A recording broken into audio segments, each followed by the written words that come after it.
kaɗan daga cikin shirin darasi. To gashi Asiya wa madam wani abu. Ka bar shi, ba ta bukata, in tana bukata ma za a nema a siya mata.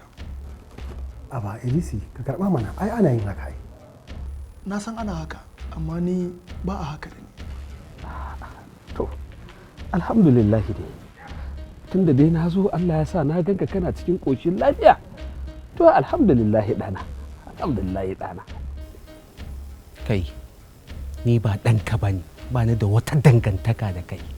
Kada ka sake kira na da ɗanka. Don Allah, idan har kai ba za ka canja rayuwarka ba, to ka bar Shehu. Tunda Allah ya canja masa tasa rayuwa. Saboda ina son ki ba na son abin da zai cutar da ki. Maganar fa guda ɗaya ce kawai. Mu tafi gurin gwamna mu zauna a yi magana da ke da shi baki da baki. Cewa ba za ki tona musu asiri ba. Kuma duk abin da aka bashi ki karɓa ki gum. Ba za na ba. Sai dai ka ɗauki gawa ta ka kai musu. Bari in fito maka a mutum. Wannan harka ta tashanci ni babanka ne a kanta. Ina gargaɗinka da ka bar mahaifina ka tafi. Ba ma buƙatanka a nan gida.